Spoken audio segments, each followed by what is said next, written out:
44 years ago, 16-year-old Yiannoulla Yianni made an ordinary 5-minute walk home through the streets of West Hampstead, North London.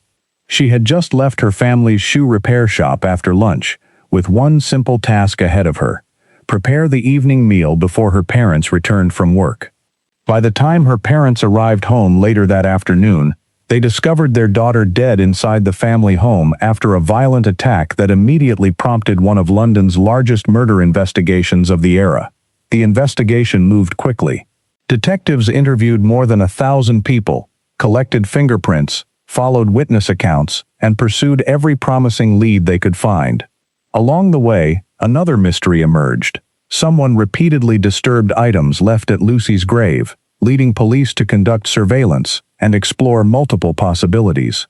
Despite extensive efforts, no explanation was ever confirmed, adding another unanswered question to an already difficult investigation. For Lucy's family, passing time brought no certainty. They continued searching for answers while the investigation slowly transformed from an active case into one of London's longest-running unsolved murders. Her father would spend years appealing for justice, but would not live to see the case reach its conclusion. How could investigators preserve crucial evidence from the very beginning, yet still wait 34 years before identifying the person responsible? And what finally changed after decades of frustration? But before we dive deeper into this story, let us know where you're watching from, and if you enjoy carefully researched true crime documentaries, don't forget to subscribe so you won't miss future episodes. In the early 1980s, West Hampstead was a well-established residential area in northwest London.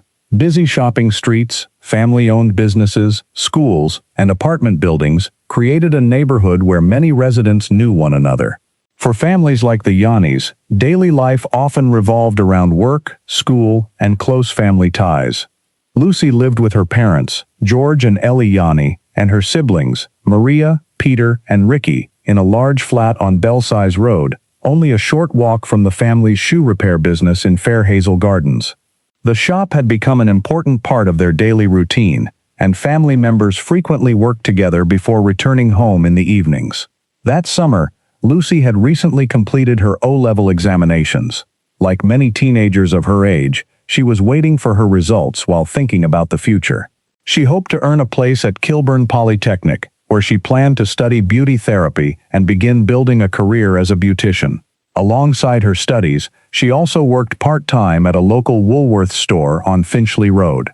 Those who knew Lucy described an ordinary teenager with a structured routine centered largely around school, work, and family life.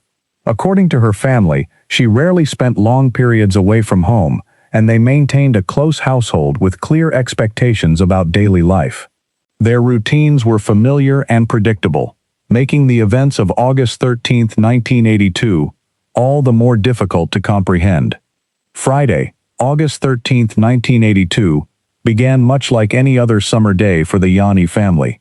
Lucy spent part of the afternoon at the family's shoe repair shop alongside her parents, George and Ellie.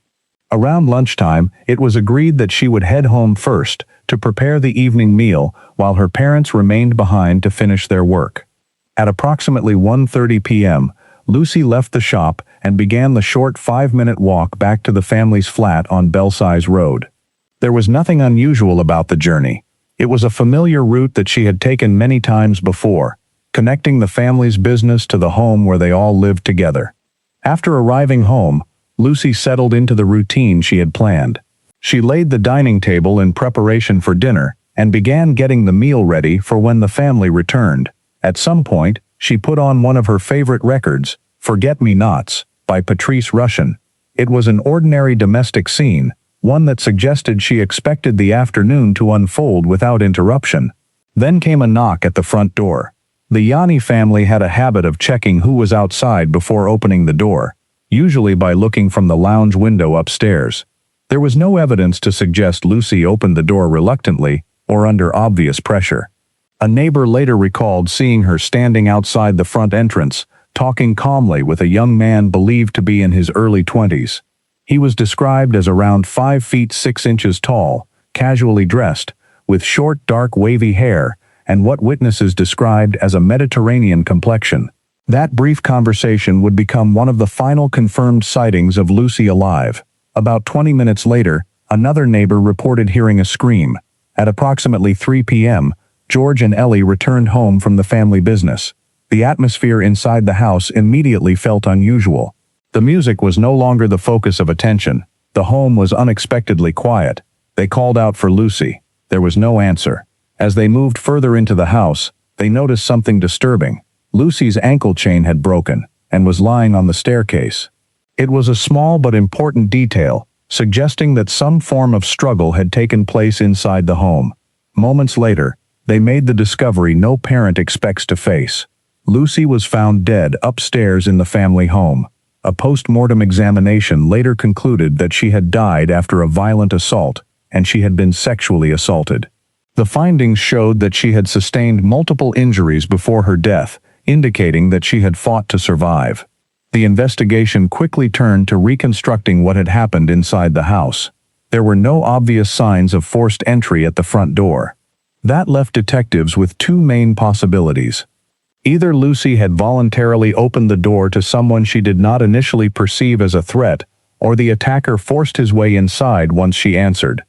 The physical evidence suggested that what followed was not a sudden attack in one location. Instead, investigators believed Lucy tried to escape. Her broken ankle chain indicated she may have been grabbed as she moved through the house. Detectives concluded that she attempted to reach her brother's bedroom, the only room fitted with a lock. The door had been forced from its hinges, and a footprint found near its lower section suggested considerable force had been used. Investigators believed Lucy managed to get away once more before being cornered elsewhere in the house. When her body was discovered, both her clothing and her hair were wet, leading detectives to believe part of the struggle had continued into the bathroom before the attack came to its tragic end. Every room that appeared connected to the sequence of events became part of the crime scene. Detectives documented physical evidence, photographed the house, and began the painstaking process of preserving anything that might later identify the attacker. The scale of the investigation became clear almost immediately. Murder detectives from the Metropolitan Police assembled a large investigative team led by Detective Chief Superintendent Peter Bradbury and Detective Chief Inspector John Robertson. Their task was straightforward in principle, but enormously difficult in practice. Determine who had entered the Yianni family home in broad daylight and why. The first hours of any homicide investigation are often considered the most critical. Witnesses are easier to locate, memories are fresher, and physical evidence is at its most intact. In Lucy's case, investigators worked quickly to gather every possible lead. Yet even in those earliest days, one troubling reality was already emerging. Someone had carried out a violent attack inside a family home during the middle of the afternoon, left the scene, and disappeared before police even knew a crime had occurred. What seemed at first to be a case with witnesses, physical evidence, and a clear timeline would soon prove far more difficult to solve than anyone could have imagined. As detectives expanded the investigation, they cast an exceptionally wide net across West Hampstead and beyond. 24 officers were assigned to the inquiry. More than 1,000 people were interviewed, including neighbors, customers of the family business, school friends, teachers, and anyone who might have crossed paths with Lucy in the days leading up to the attack. Detectives also obtained fingerprints from male students and staff at Lucy's school, hoping to eliminate or identify potential suspects through physical evidence. The neighbor's account of the young man outside the house quickly became one of the investigation's most important leads. His description was circulated widely, and officers appealed to the public for information about anyone matching his appearance. Investigators also learned something that gave additional significance to that description. During the months before the murder, Lucy, her mother Ellie, and her sister Maria had each noticed a man following them home on separate occasions. According to the family, his appearance resembled that of the man reportedly seen speaking with Lucy on the afternoon of August 13th. Whether those earlier encounters were connected to the murder remained unknown, but detectives examined the possibility carefully as they worked to establish the attacker's movements. The Yianni family worked tirelessly to keep public attention focused on the investigation. George and Ellie appealed directly to the authorities for additional assistance. George wrote to Prime Minister Margaret Thatcher and to the Commissioner of Scotland Yard, urging them to ensure the investigation received every available resource. The family also offered a £3,000 reward for information leading to the arrest of the person responsible. Despite those efforts, months passed without a breakthrough. Every promising lead eventually reached the same conclusion: no arrest, no confirmed suspect, no explanation. As time went on, media coverage became less frequent. New cases replaced old headlines, and the investigation gradually became what every detective hopes to avoid: a cold case. Yet for Lucy's family, the passage of time changed nothing. They continued visiting her grave regularly, refusing to let her memory disappear even as public attention faded. Then another mystery emerged. Beginning roughly a year after the murder, someone repeatedly disturbed items left at Lucy's gravesite in New Southgate Cemetery. The incident centered on the memorial candle placed there, according to the family's Greek Orthodox tradition. On dozens of occasions, either the wick or the floating cork supporting the flame disappeared. The incidents became so persistent that police launched a separate investigation. Officers installed surveillance equipment, including infrared cameras and listening devices. Specialists explored different explanations, and animal experts ruled out the possibility that wildlife was responsible. Despite repeated surveillance operations, no one was identified. The unexplained disturbances deeply affected Lucy's family. George publicly expressed his belief that whoever was responsible must be deliberately causing further pain, though no evidence ever established any connection between the gravesite incidents and Lucy's murder. The years continued to take their toll. In 1988, 6 years after Lucy's death, George Yianni died from a brain tumor. According to his family, they believed the years of grief and stress following Lucy's murder had profoundly affected him. He was buried beside his daughter without seeing the investigation reach a conclusion. Despite the scale of the investigation, the person responsible remained unidentified. The answers, it seemed, still existed somewhere beyond the reach of the investigative tools available at the time. For nearly 2 decades, that is where the case remained, carefully preserved, meticulously documented, but still unsolved. By the end of the 1990s, the investigation had entered a new phase. Although years had passed without an arrest, detectives had never closed the case. Advances in forensic science were beginning to transform criminal investigations across the United Kingdom, giving police new opportunities to examine evidence that had once yielded few answers. For Lucy's case, those advances offered the first real sign of renewed hope. In 2000, detectives reopened the investigation with a fresh review of the evidence collected in 1982. Among the items preserved from the original crime scene was the bedsheet from George and Ellie Yianni's bedroom. Using improved DNA analysis techniques, forensic scientists were able to recover a DNA profile believed to belong to the person responsible for the attack. For the first time, investigators possessed a powerful piece of forensic evidence that had not been available during the original inquiry. The discovery prompted a renewed effort to solve the case.